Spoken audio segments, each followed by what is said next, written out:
Hi friends, ഇന്നത്തെ വീഡിയോയിൽ നമ്മൾ സ്പെഷ്യൽ ആയിട്ടുള്ളൊരു ഡ്രിങ്കാണ് പരിചയപ്പെടാൻ പോകുന്നത്.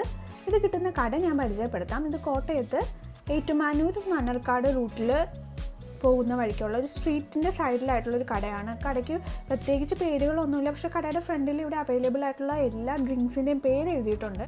അപ്പോൾ ഇവിടെ കിട്ടുന്ന DQ സർബത്ത് എന്ന് പറഞ്ഞൊരു സ്പെഷ്യൽ സർബത്താണ് നമ്മളിന്ന് പരിചയപ്പെടാൻ പോകുന്നത്. ഇതിന് വേണ്ടിയിട്ട് നമ്മൾ പ്രിപ്പയർ ചെയ്യാനായിട്ട് 3 വെറൈറ്റി ഓഫ് ഫ്രൂട്ട്സ് നമ്മൾ എടുക്കുകയാണ്. ഒന്ന് പൈനാപ്പിൾ, പിന്നെ ക്യാരറ്റ്, പിന്നെ ഗ്രേപ്സ്. ഇത് 3 ആദ്യം നമ്മൾ ക്ലീൻ ചെയ്ത് വെക്കുന്നു. അതിനുശേഷം ഈ ഓരോ ഫ്രൂട്ട്സും നമ്മൾ കുറച്ചെടുത്തിട്ട് ജ്യൂസ് അടിച്ച് സെപ്പറേറ്റ് ഗ്ലാസ്സിലായിട്ട് നമ്മൾ വെക്കുകയാണ്. അപ്പോൾ ആദ്യമേ തന്നെ നമ്മൾ ഗ്രേപ്പിൻ്റെ ജ്യൂസ് നമ്മൾ ഒരു ഗ്ലാസ് കണ്ടെയ്നറിൽ ഒരു 1/4 ഭാഗത്തോളം ജ്യൂസ് വരത്തക്ക രീതിയിൽ അത്രയും എമൗണ്ട് ഗ്രേപ്സാണ് നമ്മളിവിടെ ജ്യൂസാക്കി നമ്മൾ ഗ്ലാസ്സിലാക്കി വെക്കുന്നത്. ഇപ്പോൾ ഓൾറെഡി ഗ്രേപ്പിൻ്റെ ജ്യൂസ് നമ്മൾ ഗ്ലാസ്സിലാക്കി വെച്ചു. അതിനുശേഷം ക്യാരറ്റിൻ്റെ ജ്യൂസ് നമ്മൾ ഒരു ഗ്ലാസ് കണ്ടെയ്നറിൽ നമ്മൾ സെപ്പറേറ്റ് ആക്കി ചെയ്ത് വെച്ചിട്ടുണ്ട്. അതിനുശേഷം നമ്മൾ പൈനാപ്പിളിൻ്റെ ജ്യൂസ് അടിച്ച് വെക്കുന്നത്. ഇനി നമ്മൾ ചെയ്യാൻ പോകുന്നത് എന്താണെന്ന് വെച്ചാൽ ഒരു ഗ്ലാസ് കണ്ടെയ്നറിൽ സർബത്ത് ഒരു 1/4 ഭാഗം സർബത്ത് നമ്മൾ ഒഴിച്ച് വെക്കുകയാണ്. 1/4 ഭാഗം സർബത്ത് ഒഴിച്ചു. അതിനുശേഷം നമ്മൾ ചെയ്യുന്നത് കുറച്ച് ലെമൺ ജ്യൂസ്. അപ്പോൾ ഏകദേശം ഒരു 2 ലെമൺ നമ്മളിവിടെ എടുത്തിട്ടുണ്ട്. അതിൻ്റെ ജ്യൂസ് നമ്മൾ സ്ക്യൂസ് ചെയ്ത് വെക്കുന്നു.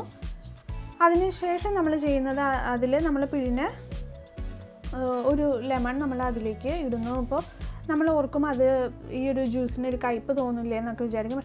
അങ്ങനെ കയ്പൊന്നും തോന്നത്തക്ക രീതിയിൽ നമുക്ക് ഈ ഒരു ജ്യൂസ് ആ ഒരു രീതിയിലൊന്നുമല്ല.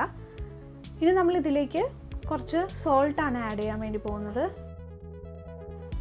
എന്നാൽ ഫൈനലി ഇതിൻ്റെ ടേസ്റ്റ് വരുന്നത് ഒരു സോൾട്ടി ടേസ്റ്റ് ഒന്നുമല്ല, നല്ല മധുരം തന്നെയാണ്. അപ്പോൾ നമുക്ക് ബാക്കിയുള്ള ആഡ് ചെയ്യുന്ന ഇൻഗ്രീഡിയൻസ് ഒക്കെ ഒന്ന് നോക്കാം. സോൾട്ട് ആഡ് ചെയ്തതിന് ശേഷം നമ്മൾ ഇതിലേക്ക് കുറച്ച് കരിക്കാണ് നമ്മൾ ചേർക്കുന്നത്. കരിക്കിൻ്റെ ജ്യൂസ് ചേർക്കുന്നതുകൊണ്ടാണ് ഈ ഒരു കളറിലിരിക്കുന്നത്. ഇനി അതിൻ്റെ പിന്നാലെ നമ്മൾ ആഡ് ചെയ്യുന്നത് 2 ടേബിൾ സ്പൂണോളം കസ്കസ് ആണ്. കസ്കസ് നമുക്കറിയാം വളരെ ഹെൽത്തി ആയിട്ടുള്ളൊരു ഇൻഗ്രീഡിയൻ്റ് ആണ്. നമ്മളിപ്പോൾ വേനൽക്കാലമൊക്കെ ആണെങ്കിലും ഏത് ഹെൽത്തി ഡ്രിങ്ക് ഉണ്ടാക്കുന്ന സമയത്ത് നമ്മൾ കസ്കസ് ആഡ് ചെയ്യാറുണ്ട്. അതിനുശേഷം നമ്മൾ ഇതിലേക്ക് കുറച്ച് സോഡ ഒഴിച്ചു കൊടുക്കുന്നു. സോഡ ഒഴിച്ചു കൊടുക്കുമ്പോഴേക്കും അതിൻ്റെ കളറിന് ഏകദേശം നല്ലൊരു ലൈറ്റ് ഷെയ്ഡ് കിട്ടുന്നത് നമുക്ക് കാണാം. ഇനി ഇതിലേക്ക് ആഡ് ചെയ്യുന്നത് കുറച്ച് ഐസ് ക്യൂബ്സ് ആണ്. നമ്മൾ ഏകദേശം ഒരു 5-8 ഐസ് ക്യൂബ്സോളം നമ്മൾ ഇതിലേക്ക് ആഡ് ചെയ്യുന്നുണ്ട്.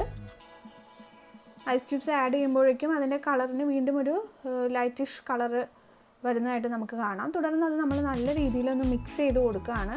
ഇപ്പോൾ നമ്മൾ ആഡ് ചെയ്ത എല്ലാ ഇൻഗ്രീഡിയൻസും നല്ലപോലെ മിക്സായി വരത്തക്ക രീതിയിൽ നമ്മൾ ഇത് നല്ലപോലെ ഒന്ന് മിക്സ് ചെയ്ത് കൊടുക്കുന്നു. ഇനി നമ്മൾ ഇതൊന്ന് ഗ്ലാസ്സുകളിലേക്ക് നമ്മളൊന്ന് പകർത്തിയിട്ട് ഒന്നുകൂടി ഒന്ന് മിക്സ് ആവത്തക്ക രീതിയിൽ നമ്മൾ ആക്കിയെടുക്കുകയാണ്. അപ്പോൾ ആ കരിക്കും പിന്നെ നമ്മൾ ഒഴിച്ച സോഡയും അതൊക്കെ നല്ലൊരു മിക്സ്ചർ ആയിട്ട് വന്നിട്ടുണ്ട്. ഇനിയാണ് നമ്മൾ ഏറ്റവും പ്രധാനപ്പെട്ട പാട്ട്. നമ്മൾ തുടക്കത്തിൽ തന്നെ ജ്യൂസാക്കി വെച്ച പൈനാപ്പിൾ ജ്യൂസും ക്യാരറ്റ് ജ്യൂസും അതുപോലെ മുന്തിരി ജ്യൂസും നമ്മൾ ആഡ് ചെയ്യുകയാണ്. ഇത് ആഡ് ചെയ്യുമ്പോൾ നമ്മൾ പ്രത്യേകം ശ്രദ്ധിക്കേണ്ടത് നമ്മൾ ഗ്ലാസ്സിൽ ഉള്ള ജ്യൂസ് അതേപോലെ ഒഴിച്ചു കൊടുക്കുകയല്ല, നമ്മളൊരു സ്പൂണിൽ ഡ്രോപ്പ് ബൈ ഡ്രോപ്പായിട്ട് നമ്മളത് ഒഴിച്ചു കൊടുക്കുകയാണ് ചെയ്യുന്നത്.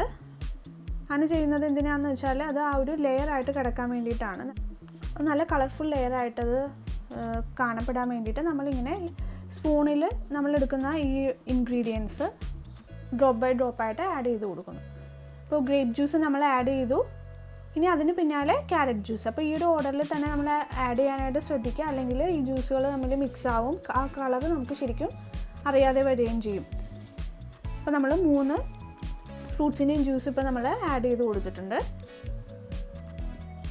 ഇതിപ്പോൾ നമ്മൾ പുറമേ നിന്ന് നോക്കുമ്പോൾ ആ ഒരു ഗ്ലാസിൻ്റെ ആ ജ്യൂസിൻ്റെ കളറൊക്കെ നോക്കുമ്പോൾ താഴെ നിന്ന് ഒരു ലൈറ്റ് കളർ തുടങ്ങി മേളിലേക്ക് വരുമ്പോൾ ഒരു ഡാർക്ക് കളർ ആവുന്ന രീതിയിൽ നല്ലൊരു കളർഫുൾ ലുക്കൊക്കെ ഉള്ളൊരു ഡ്രിങ്ക് ആയിട്ടുണ്ട്. അപ്പോൾ നമ്മൾ പേര് സൂചിപ്പിക്കുന്നത് പോലെ നല്ല സ്റ്റൈലിഷ് ഒരു ഡ്രിങ്കാണ്. ഏകദേശം 50 രൂപയാണ് ഇതിൻ്റെ വില വന്നേക്കുന്നത്. എന്നാൽ നല്ല ഹെൽത്തിയാണ്, ടേസ്റ്റി ആയിട്ടുള്ള ഡ്രിങ്കാണ്. Thank you for watching.